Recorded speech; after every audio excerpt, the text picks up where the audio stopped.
Assalamualaikum warahmatullahi wabarakatuh. Halo pemirsa TVRI Sumatera Selatan. Kami kembali senang rasanya menjumpai Anda dalam program Halo Dokter. Kali ini bersama saya Roza Holila dan seperti biasa kita akan membahas seputar kesehatan dan tentunya topik yang sangat menarik. Pada hari ini kita akan membahas mengenai penyakit hipertensi sebagai penyakit the silent killer. Nah, hari ini kita akan membahasnya bagaimana tata laksana pencegahan dari komplikasi dan lain sebagainya, tentunya bersama dokter spesialis penyakit dalam yang sudah kita hadirkan ke TVRI Sumatera Selatan. Kita sapa terlebih dahulu, sudah hadir bersama kita Dr. Erwin Azmar, spesialis penyakit dalam dan merupakan perwakilan dari bidang pembinaan organisasi dan kerjasama ID Cabang Palembang. Halo dokter, bagaimana kabarnya? Alhamdulillah baik. Baik sehat, ya sehat dokter semua. ya, sehat semuanya. Dokter, seperti yang Roza bicarakan di awal bahwasanya kita akan membahas mengenai hipertensi sebagai penyakit yang disebut-sebut sebagai the silent killer ya dokter ya. Kenapa betul nih dok, hipertensi disebut sebagai the silent killer? Ya, jadi memang hipertensi itu banyak kejadiannya, tetapi tidak banyak gejalanya sehingga orang yang mengidap hipertensi itu tidak tahu bahwa dia mengidap hipertensi. Nah, sehingga dia tidak memeriksakan diri dan tidak berobat. Betul. Nah, karena penyakit ini berkembang terus, lama-kelamaan organ-organ di dalam tubuh seperti jantung, otak, ginjal, mata, dan pembuluh darah itu akan mengalami perubahan menjadi lebih jelek kualitasnya dan fungsinya karena dia menanggung tekanan darah yang terlalu tinggi. Ya. Nah, pada akhirnya kalau dia tidak diobati, tidak segera dideteksi, dia akan menyebabkan perubahan organ, ya, kecacatan dan kematian. Itu yang disebut dengan komplikasi tadi ya dok ya? Iya, komplikasi, betul. Yang disebut dengan pembunuh secara diam-diam karena pengidapnya nggak tahu gitu dok ya? Iya, betul sekali. Ini kita untuk mengetahuinya bagaimana dok? Apakah ada ciri-ciri tertentu seperti itu yang bisa kita kenali, identifikasi secara mandiri atau bagaimana dok? Ya, jadi memang kebanyakan kita itu baru tahu kalau sudah merasakan gejalanya ya. Yang paling sering itu biasanya walaupun ini tidak semua, tapi secara umum sakit kepala di bagian belakang, kemudian sakit tengkuk, leher ya, berdebar-debar, nyeri dada, kesemutan dan seterusnya itu seringkali dialami dan dirasakan sebagai keluhan ya atau gejala yang merujuk kepada tekanan darah yang tinggi, hipertensi. Nah, jadi kalau kejadian itu pertama biasanya orang tidak terlalu memperhatikan ya, tidak awas. Nah, tapi kalau sudah berulang kecenderungan itu sebetulnya dia harus memeriksakan diri. Ya. Jadi di dalam program dari Kementerian Kesehatan kita itu sebetulnya ada yang disebut program PATU. Jadi P-nya itu periksakan diri. Nah, periksakan diri. Iya, secara dini. Jadi kalau apalagi kalau ada gejala yang tadi sebutkan ya, supaya terhindar dari kemungkinan hipertensi yang tidak diobati. Ini karena berbahayanya dok ya, jadi pemerintah juga ada salah satu program cek kesehatan gratis ya dok ya? Betul. Ini termasuk cek hipertensi juga atau bagaimana dok? Ya, jadi sebagaimana kita tahu bahwa pemerintah mencanangkan program pelayanan kesehatan ya, terutama transformasi bidang pelayanan kesehatan itu oleh Kementerian Kesehatan dengan memanfaatkan fasilitas pendanaan dari badan ini BPJS ya, BPJS Kesehatan ya, Jaminan Sosial Kesehatan. Jadi sebetulnya kalau dari sisi pembiayaan tidak ada yang masalah ya. Seluruh, apalagi seperti di Sumatera Selatan ini, universal health coverage-nya itu hampir 100% ya, 100%. Berobat tidak harus menggunakan kartu, bisa pakai KTP saja sudah, datanya sudah ada. Itu sakingnya kita ini semua pemerintah itu mau memperhatikan, peduli ya. Cuman sekarang ini kembali lagi kepada masyarakat. kalau dia mempunyai gejala tadi, apakah dia mau memeriksakan diri? Betul. Itu sebetulnya. Jadi tingkat kesadarannya, kemudian tingkat mungkin pengetahuannya itu yang belum sampai ke situ. Oke, ini artinya pemerintah begitu aware ya dok ya, Iya, terhadap salah satu penyakitnya adalah hipertensi. Ini kita bisa artikan bahwasanya apakah hipertensi ini memang begitu berbahaya dok? Ya, jadi kalau kita lihat berbahaya, jumlah penderita hipertensi itu sampai 2025 ini ditaksir sekitar 1,3 miliar seluruh dunia. Dan akan terus naik dok? Dan akan terus naik. Ya.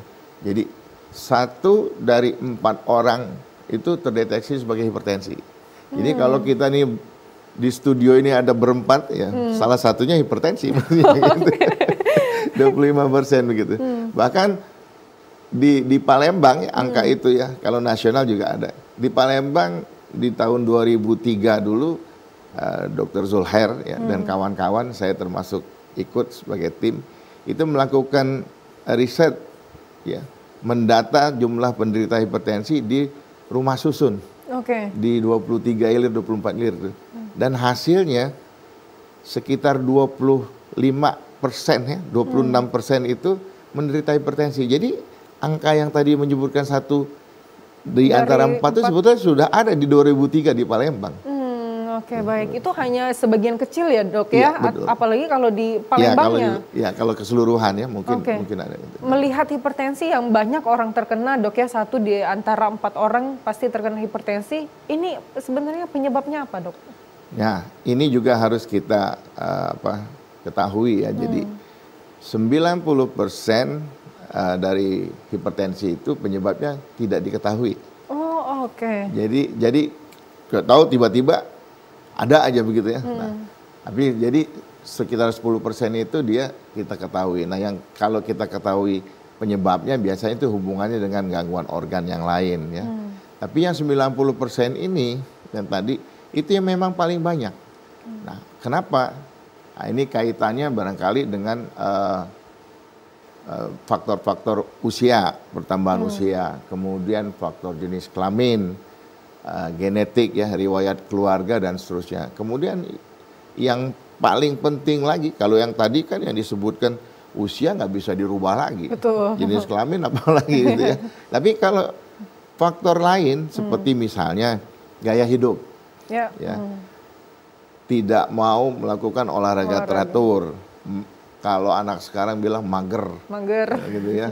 Nah, kemudian mengkonsumsi makanan dengan kadar lemak jenuh berlebihan, mengkonsumsi kafein dalam jumlah yang tinggi, kemudian gula yang tinggi, garam yang tinggi, ya.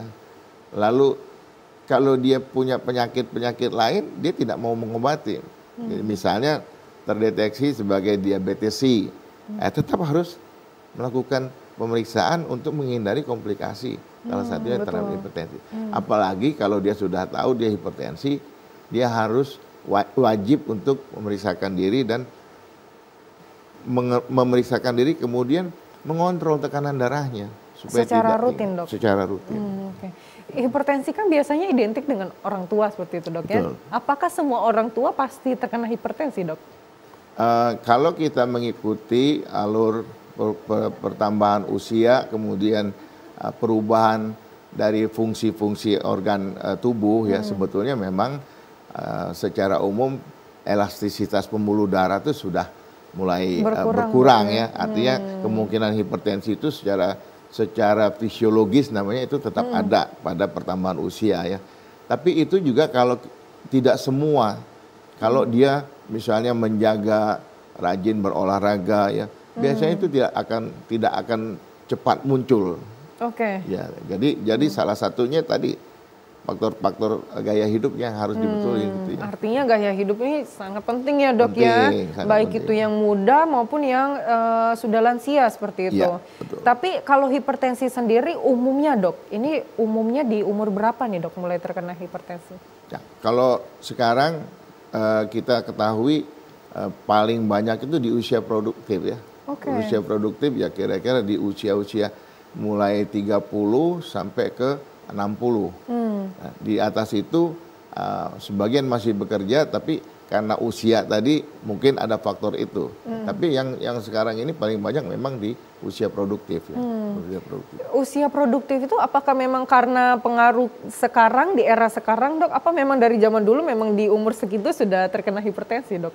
Ya tadi tergantung kepada individunya. Ya. Jadi kalau dia memang menjalankan gaya hidup yang baik, mestinya dia tidak akan muncul lebih cepat. Oke. Ya, mungkin nunggu nanti di usia lanjut baru bisa keluar. Tapi kalau dia tidak memperbaiki gaya hidupnya, biasanya lebih cepat keluar. Oke, ini melihat di era sekarang sepertinya Gen Z seperti itu, gen milenial karena eranya sudah berubah seperti itu, Dok ya. Betul.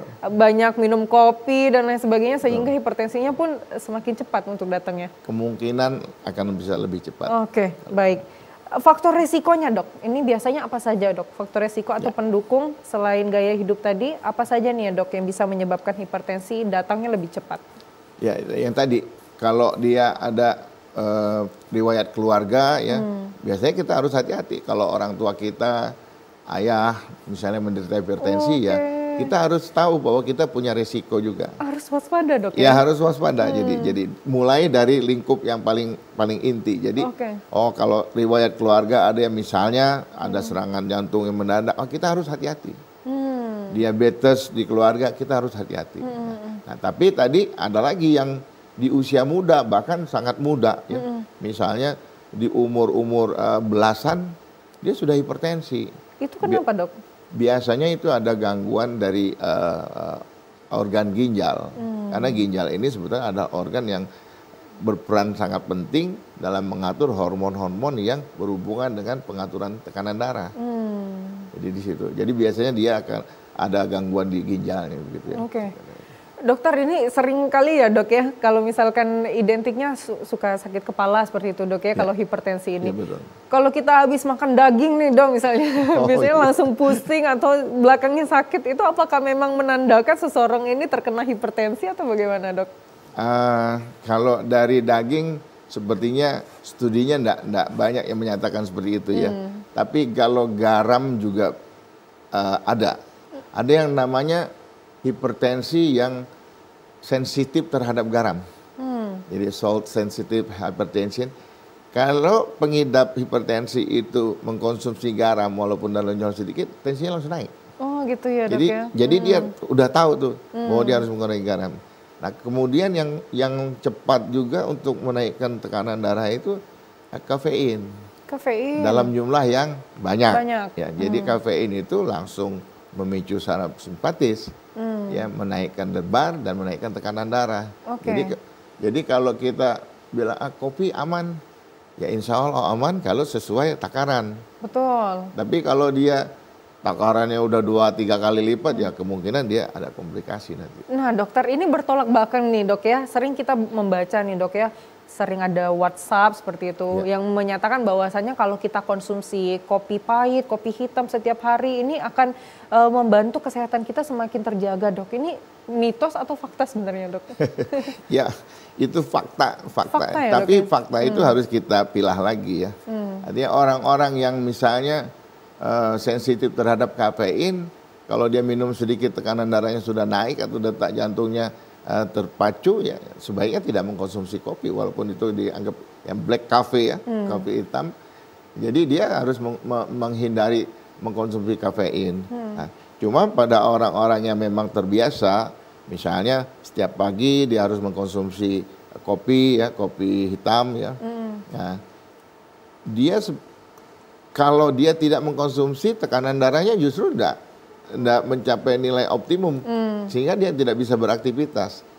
Nah, jadi dia sudah tahu kebiasaan. Nah, ini yang dianggap tadi boleh. Gitu. Ya, yang dianggap baik tadi situ. Tapi kalau dia naikkan lagi takaran jumlah kafeinnya, kemungkinan dia akan terkena hipertensi. Iya, ini berarti setiap orang ini berbeda kebutuhannya, Dok, betul, ya. Betul. Dan juga stamina ataupun kebutuhan dan lain sebagaimana tubuhnya merespon juga berbeda-beda, Dok, ya, seperti itu. Ya. Nah, dokter, karena hipertensi ini seperti yang kata dokter cukup membahayakan ya, Dok, ya. Ini seberapa jauh, Dok, dampak bahaya dari terkena hipertensi? Ya. Jadi hipertensi itu tadi kita sudah sampaikan bahwa ada program dari Kementerian Kesehatan ya untuk mendeteksi, memeriksakan diri, kemudian melakukan perubahan gaya hidup dan seterusnya. Nah, kalau dia tidak ditata laksana dengan baik, jadi ada target pencapaian tekanan darah. Jadi ya, yang disebut sekarang ini sebetulnya 130 itu sudah dimasukkan kepada hipertensi. Sudah masuk ya dok ya? Kalau kita menggunakan klasifikasi yang terakhir ya dari JNC 8 ya, sorry. Nah, kemudian di Eropa juga mereka menggunakan itu. Nah, jadi yang dianggap aman itu, normal itu di 110-120 ya. Nah, 120-130 dianggap tinggi. Jadi udah ada peringatan. Ya, kalau sekarang kan kita bilang 130 enggak apa-apa. Ya, karena kita masih patokan 140 ya. Nah, jadi kalau 130 sampai 139 sekarang dianggap tekanan darah tinggi derajat 1. Nah, di 140 ke atas tekanan darah tinggi derajat 2. Nah, di 180-an ke atas itu dianggap itu hipertensi yang emergensi. Yang tidak boleh dibiarkan dan harus ditata laksana dengan segera untuk diturunkan supaya terhindar komplikasi. Nah, bicara mengenai manajemen hipertensi, sebetulnya tujuannya tidak hanya untuk menurunkan atau mencapai target penurunan tekanan darah, tapi lebih kepada jangka panjang untuk mencegah kerusakan organ lain, organ target namanya, target organ damage ya. Nah, organ apa yang paling rentan? Ya pertama jantung sendiri. Jantung kan memompa terus ya. Seperti orang kalau dengan dikasih beban, ngangkat barbel 10 kilo, kemudian naik 20 kilo, barangkali masih terangkat. Tapi kalau udah 30 kilo dia mungkin agak capek ya. Nah, akan terjadi perubahan pada otot jantung. Menebal kemudian dia melebar. Sehingga fungsi pompanya terganggu. Yang lain ginjal. Jadi ginjal itu pembuluh darahnya sangat tipis, kecil-kecil ya. Kalau kita sering dengar kalau jantung dianggap sebagai pusat pengolahan air minum ya, kira-kira pipanya besar-besar ya, masih tahan. Tapi kalau ginjal itu dianggap bak mandi di rumah, pipanya kan kecil-kecil. Kalau tekanannya tetap tinggi, tidak diturunkan, pipanya bisa rusak. Nah, jadi ginjal itu sangat menderita kalau tekanan darahnya tinggi. Baik. Ini artinya memang ada organ-organ yang sangat rentan ya dok ya, kalau misalkan hipertensi ini terjadi di manusia tersebut. Baik dokter, kita harus jeda terlebih dahulu dokter. Dan untuk itu pemirsa yang ada di rumah, kami akan kembali dalam Halo Dokter. Tetaplah bersama kami.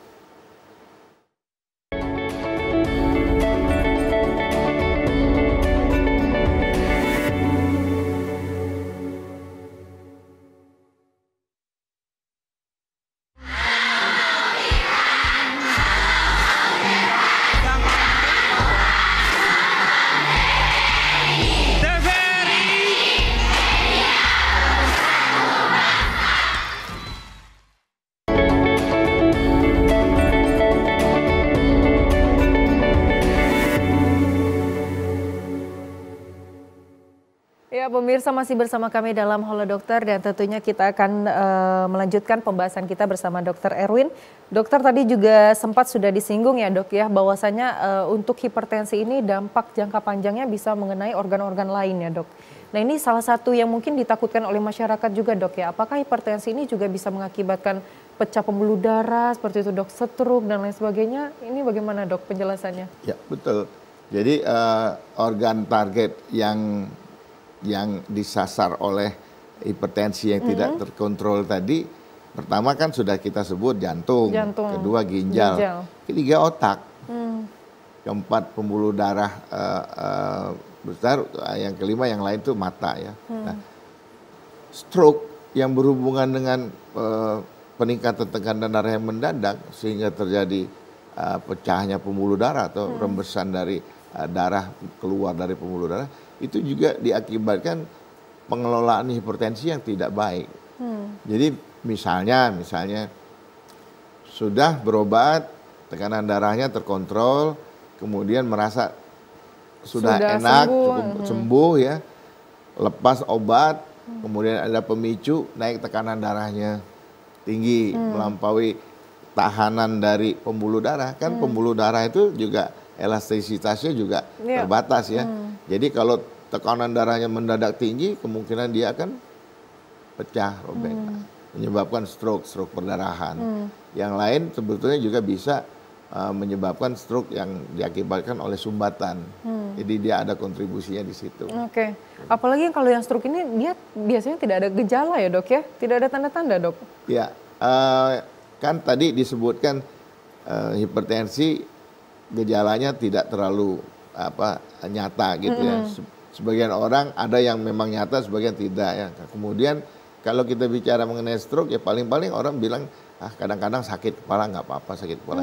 Nah, tapi kenaikan tekanan darah yang mendadak tinggi itu yang dipicu misalnya apalagi lepas dari obat, itu yang tadi berbahaya. Makanya memang informasi, edukasi mengenai pentingnya mengelola hipertensi, tekanan darah itu sendiri itu sangat penting. Bagi masyarakat tuh.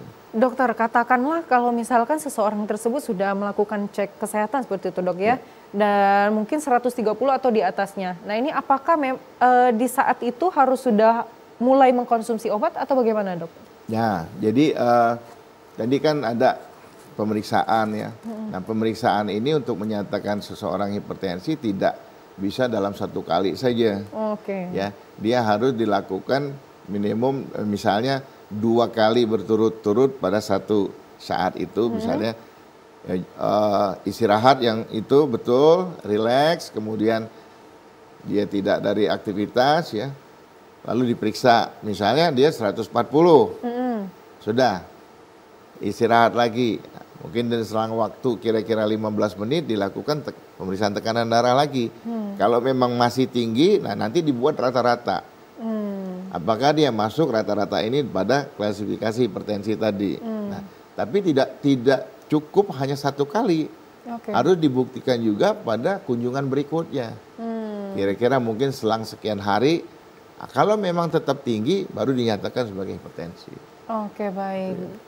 Nggak bisa dalam satu kali pemeriksaan ya dok ya? Karena harus objektif, betul ya. Harus objektif. Ini artinya berarti kalau misalnya Roza nih ya dok ya, Roza cek tensi sendiri di rumah, lalu dicatat kalau berkalanya memang sudah melebihi 130 baru boleh menghadap dokter gitu dok ya.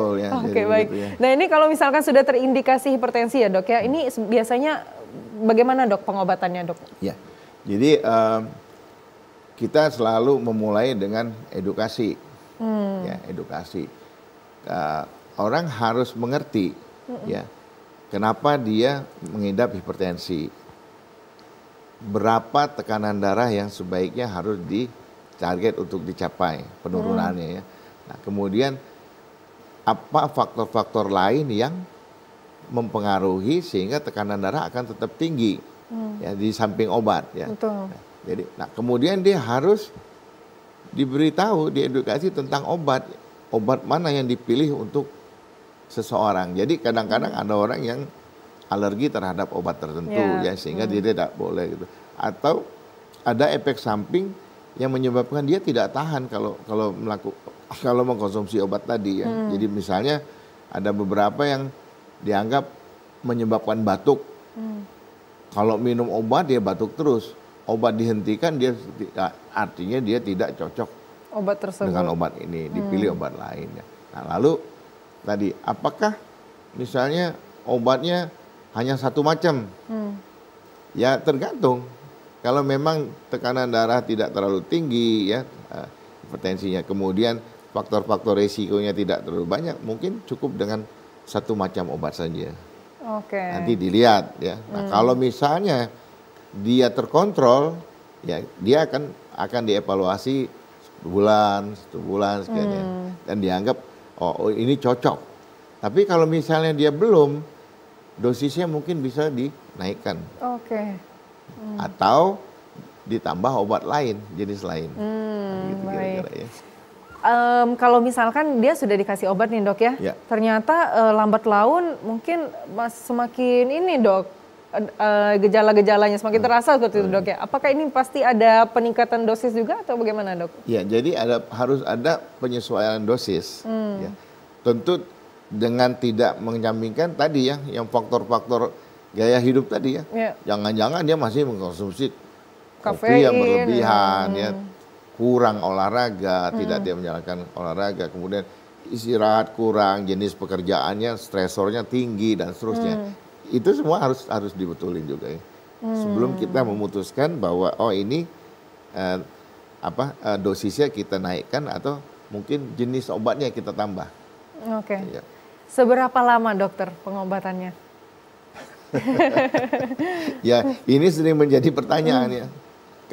Kalau kita bilang seumur hidup, biasanya orang langsung terperangah.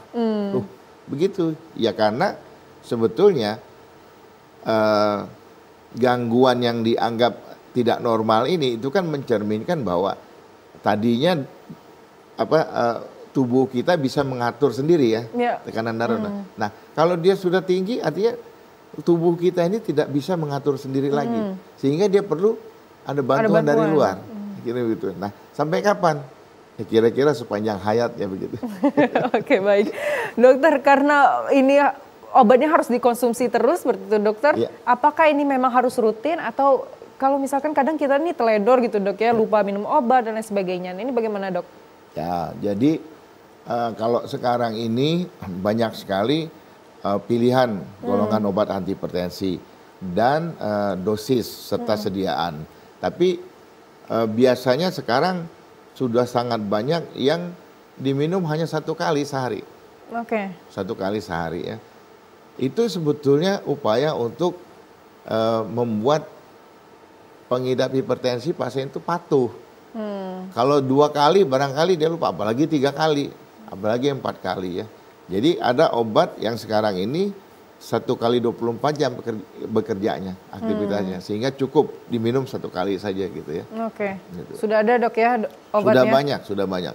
Cuman mungkin yang seminggu belum ada ya. Kalau penyakit lain tuh ada. Oke. Gitu. Dokter, biasanya setiap hari dokter praktek di mana aja nih, dokter? Mungkin ada pemirsa yang juga ingin langsung berkonsultasi secara langsung ya, Dok ya? Sebetulnya bekerja sebagai ASN ya. ASN di rumah sakit milik Kementerian Kesehatan di Mariana, Rumah Sakit Dr. Rifai Abdullah. Kemudian ada juga ya membantu di poliklinik kardiovaskuler di Rumah Sakit Bunda Jalan Demang. Gitu ya. Rumah Sakit Bunda ya, Dok ya. Dan di Rumah Sakit tingkat 2 Dr. Akagani. Di Akagani juga. Rumah Sakit Benteng kalau kita bilang. Benteng gitu, ya. Kalau di RS Bunda atau di Akagani biasanya di hari apa aja, dokter? Jam berapa?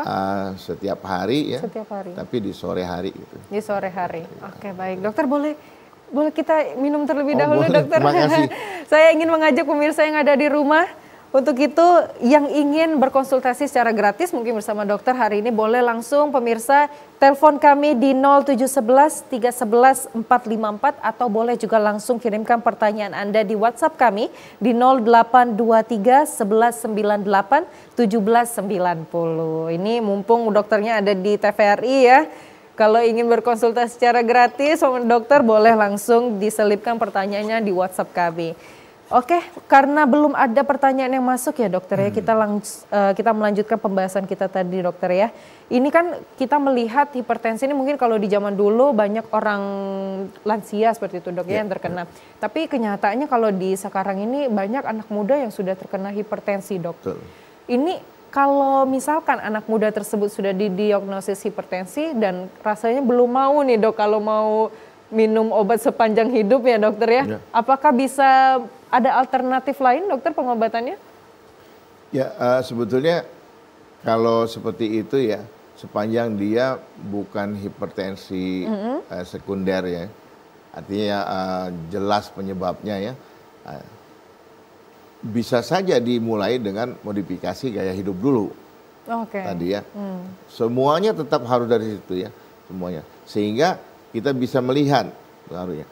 Jadi kita bisa tahu bahwa sebetulnya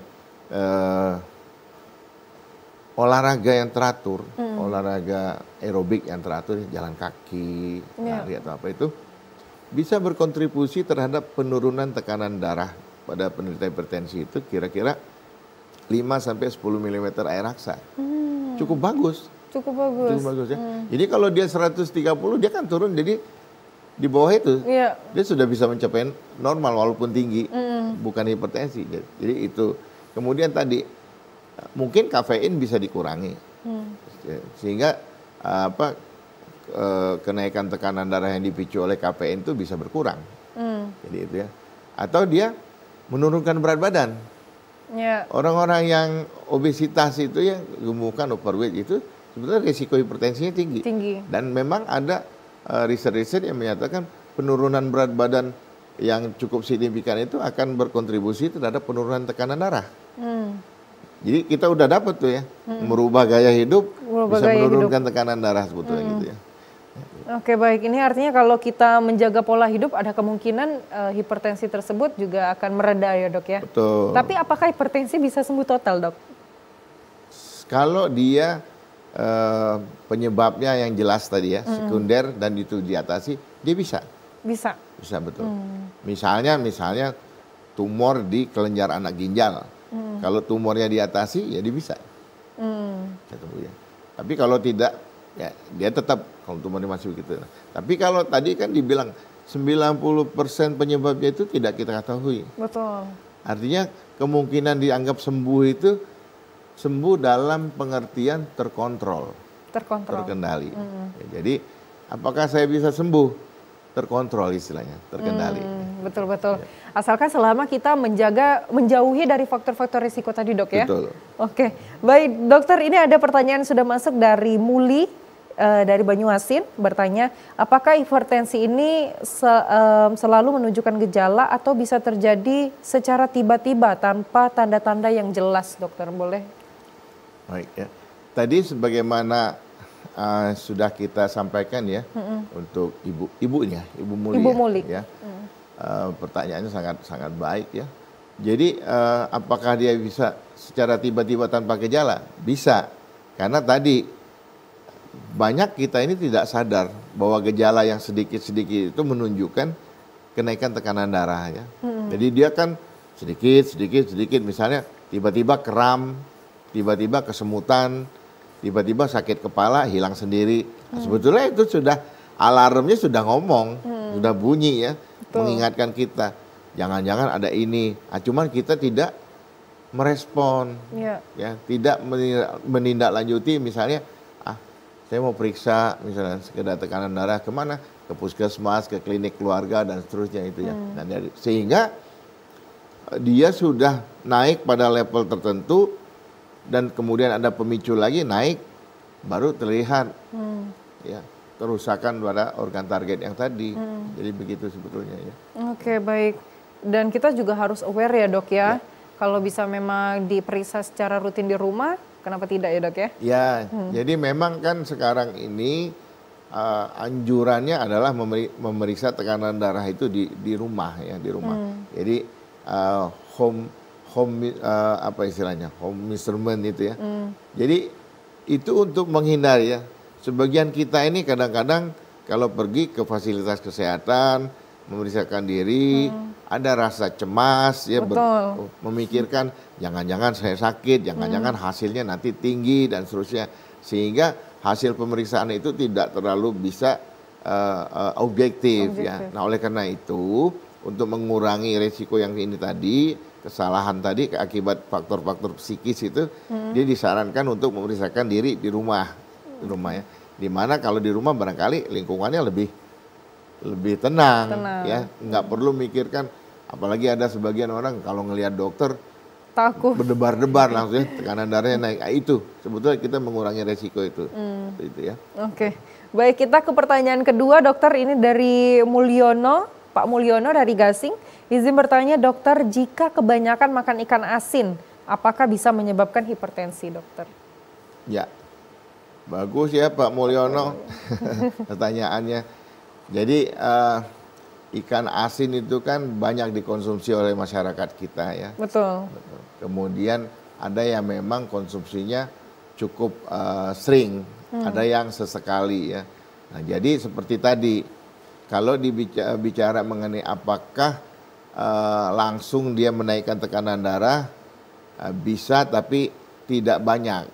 Kecuali tadi yang sudah kita singgung, ada hipertensi yang sensitif terhadap garam. Yeah. Dia mengkonsumsi sedikit saja langsung naik tekanan darahnya. Nah, jadi mungkin yang dimaksud bahwa tadi ada hubungan itu barangkali mengenai penderita yang memang sensitif terhadap garam. Sehingga kalau dia mengkonsumsi ikan asin walaupun dalam jumlah sedikit, tekanan darahnya langsung naik, dia harus menghindari itu. Ya. Tapi kalau orang-orang yang misalnya tidak terlalu sensitif dengan garam, hipertensinya masih diperbolehkan. Masih diperbolehkan. Masih diperbolehkan. Selain makanan itu dokter ya, selain ikan asin, kafein dan lain sebagainya, apakah ada makanan yang sering kita konsumsi sebenarnya bisa memicu hipertensi juga, dok? Makanan-makanan itu ya, sebetulnya makanan yang berlemak jenuh tinggi, itu juga, tapi tidak langsung. Tidak langsung ya, dok, melalui proses lain dia ya. Betul. Misalnya mengurangi lebarnya diameter pembuluh darah sehingga lebih sempit, tekanan darahnya akan tinggi gitu. Jadi tidak langsung. Dan selama dikonsumsi dalam jumlah yang normal ya, dok ya, tidak berlebihan.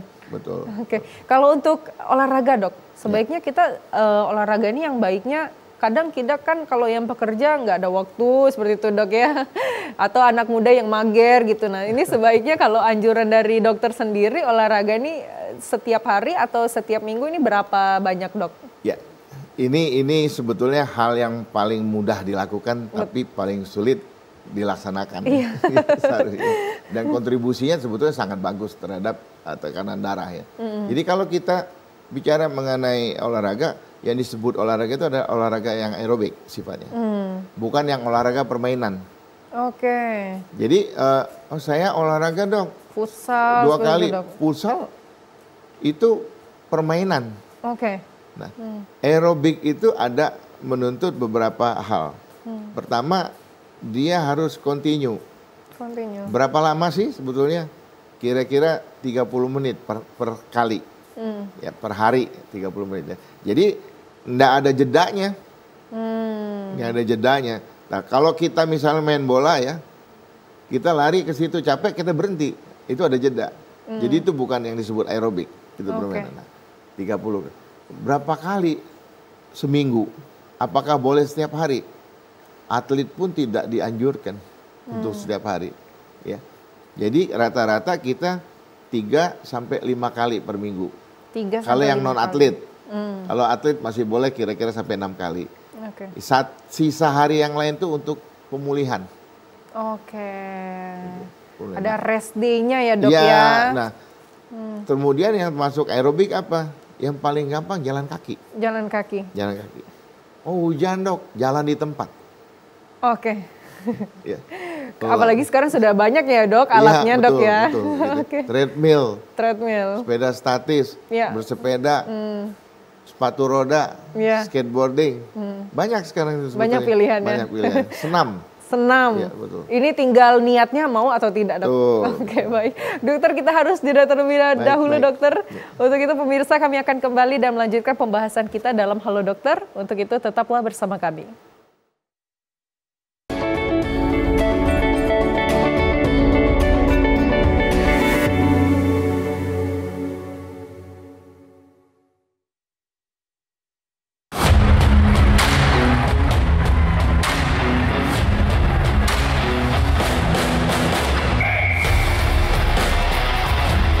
Temukan kekuatan dalam gerakan, keindahan dalam kompetisi, dan kemenangan dalam setiap langkah dari atlet-atlet berprestasi Sumatera Selatan.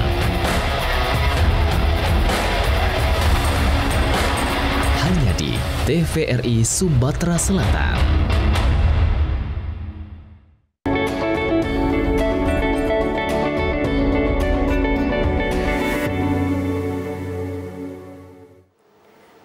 Ya, pemirsa, Anda masih bersama kami dalam Halo Dokter.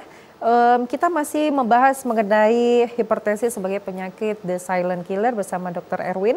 Tadi sudah dijelaskan bagaimana tata laksana pengobatan dan lain sebagainya, dan tentunya juga Dr. Erwin juga sempat menyinggung bahwasanya untuk hipertensi ini bisa dicegah dengan cara menjauhi faktor-faktor resiko ya dokter ya, seperti gaya hidup, gaya konsumsi makanan juga bisa diperhatikan. Selain itu dokter, untuk mencegah hipertensi ini atau misalkan kita sudah terkena hipertensi ya dok, apakah ada makanan-makanan tertentu yang bisa membantu untuk menurunkan tekanan darah dokter? Makanan ya. Jadi sebetulnya makanan yang langsung berkontribusi itu penurunan tekanan darah itu memang ada ya. Tapi itu sifatnya sangat individual, kemudian tidak artinya tidak semua masyarakat ya dok ya? Tidak semua orang tuh sama ini responnya. Iya. Dan kalau makanan itu kan nggak ada dosisnya.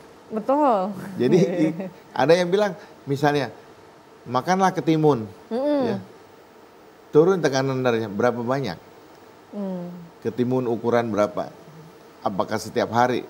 Nah, jadi ya memang. Atau ada yang bilang minumlah jus seledri. Ya. Berapa banyak? Betul. Itu ya. Jadi pertanyaannya adalah tidak ada, belum ada yang sampai sekarang ini upaya untuk membuat itu menjadi terstandar. Ya. Ini sebetulnya lumrah ya. Kalau kita memanfaatkan bahan-bahan alam itu, kita kan cuma ngomong berapa sih segenggam. Daun ini yang ukuran berapa itu nggak ada gitu. Jadi sehingga kita kalau mau bilang ada manfaatnya, tapi sangat individual. Sehingga kita tidak anjurkan itu sebagai pengelolaan utama. Oke. Gitu ya. Masih balik harus ke obat tadi ya dok. Betul. Ya, untuk mengatur tekanan darah Iya. itu. Kalau herbal dokter, apakah ada juga anjuran atau bagaimana dok? Ya, sama seperti saja tadi ya? sama seperti tadi bahwa herbal itu sebetulnya dia sudah lebih terstandar ya, terstandarisasi. Cuman tadi masalahnya tadi ada beberapa misalnya yang dipakai ya. Seingat kami di tahun 2003 dulu waktu kita melakukan pengukuran tekanan darah di rumah susun itu juga di kemudian sekian banyak penderita hipertensi itu diberikan tambahan. Jadi obat standar tetap diberikan, tapi ada tambahan ya, pemberian jus buah noni. Oke. Jus buah noni. Ya, buah noni, mengkudu. Ya. Oke. Dan memang setelah diamati dalam jangka waktu sampai 2 bulan itu terjadi penurunan tekanan darah yang cukup signifikan ya, tapi tidak mencakup pada yang tekanan darahnya derajat 2. Tapi pada yang derajat 1 dia turun. Oke. Ini masih dalam batas yang tidak terlalu tinggi ya dok ya? Tinggi, ya betul. Itu yang tadi yang saya sampaikan Dr. Zulher dan kawan-kawan. Kebetulan kita waktu itu ikut dalam timnya. Gitu ya. Oke, prioritasnya tetap pada pengobatan obat medis ya dok ya? Ya betul. Oke, yang baik. Terstandar ya. Benar sekali. Kalau untuk di dunia medis sendiri, apakah ada inovasi baru dokter untuk dalam pengobatan hipertensi? Jadi ada beberapa sekarang ini ada hipertensi yang disebut resisten atau refraktor. Sudah diberi 1 macam obat masih tinggi, 2 masih, 3 masih, sampai bahkan 5. Oke, sampai parah banget ya dok ya? Ya, karena memang sifatnya seperti itu ya, sehingga dibutuhkan kira-kira 5 jenis obat baru dia bisa terkontrol. Gitu ya. Nah, ada juga hipertensi yang sifatnya tidak bisa terkontrol lagi dengan obat, sehingga diputuskan untuk melakukan terapi bedah. Oke. Saraf yang mengatur itu dikurangi, diputuskan. Jadi dia akan mengalami tidak mengalami tekanan darah yang terlalu tinggi lagi. Jadi istilahnya denervasi. Nerve itu saraf, denervasi itu sarafnya dikurangi, diputus kira-kira, dihambat. Oke. Gitu. Sekarang sudah ada ya dok ya? Sudah lama, cuman Sudah lama. jangan mencoba. Jangan coba itu kalau misalkan sudah memang tahap akhir ya Betul, dok ya. betul, ya. Kalau misalkan memang masih bisa dicegah dengan obatan dan lain sebagainya ya kenapa tidak dok Baik, ya. gitu, betul. Kalau misalkan katakanlah sudah terkena hipertensi ya dok ya dalam diagnosis yang pertama, ini selanjutnya bagaimana dok untuk pengobatannya? Apakah secara rutin setiap bulan atau bagaimana dok? Ya, jadi memang sebetulnya kalau kita terdiagnosis hipertensi, selain tadi ya, yang penting itu adalah edukasi ya. Orang harus ngerti apa itu tekanan darah tinggi, kemudian kenapa, bagaimana cara mengelola dan mencegah komplikasinya. Nah, jadi pemberian obat itu sebetulnya tidak harus misalnya 1 minggu sekali, 2 minggu sekali, tidak. Bisa diberikan jangka panjang. Oke. Sambil disarankan untuk melakukan evaluasi tekanan darah sendiri di rumah. Atau di fasilitas kesehatan yang terdekat ya, sehingga kita bisa bilang dia tidak harus setiap bulan minggu gitu ya betul begitu ya. Oke, baik. Pertanyaan terakhir nih dokter, masih ada yang tanya ya dok ya, dari pelaju Ibu Iis ingin bertanya apakah begadang bisa menyebabkan hipertensi dokter? Ya, bagus ya Ibu Iis ya. Kebetulan lagunya ada begadang. Kalau nggak berlebihan katanya nggak apa-apa kata orang. Jadi begadang itu kan adalah aktivitas yang di luar aktivitas biasa. Artinya ada penambahan aktivitas di mana tubuh dipaksa untuk melakukan aktivitas pada saat dia istirahat. Ya. Nah, jadi akan terjadi metabolisme yang tinggi yang meningkat, jadi tekanan darahnya juga akan naik. Tekanan darahnya akan naik. Nah sekarang orang begadang minum kopi, tambah lagi ya dok. Itu mestinya dia akan lebih mudah naik lagi ya. Jadi sebetulnya harus dipikirkan kalau begadang kenapa harus minum kopi, kenapa nggak minum yang lain gitu ya, teh atau air putih saja, begitu ya. Mungkin itu akan lebih sehat di samping memang tekanan darah sudah tinggi, tidak ada pemicu yang lain. Betul, tidak ada pemicu yang lain. Jadi sebaiknya memang kalau tidak perlu, ya ini sama seperti lagunya. Kalau tidak ada tujuan, nggak usah begadang. Untuk kebaikan kita sendiri ya. Apalagi kalau memang sudah ada hipertensi, sebaiknya dikurangi aktivitasnya. Oke, baik. Ya. Dokter, terakhir dokter, pesan dokter kepada masyarakat, kepada pemirsa TVRI Sumatera Selatan agar tetap peduli terhadap hipertensi, agar tidak berobat ini ketika sudah semakin parah ya dok ya. Silakan dokter. Baik, terima kasih untuk seluruh masyarakat, untuk kita semuanya. Sebetulnya tugas kita adalah saling mengingatkan ya, kewajiban kita itu bahwa kita kalau sudah ada gejala tadi yang disebutkan yang mengarah kepada kemungkinan hipertensi, sebaiknya segera memeriksakan diri.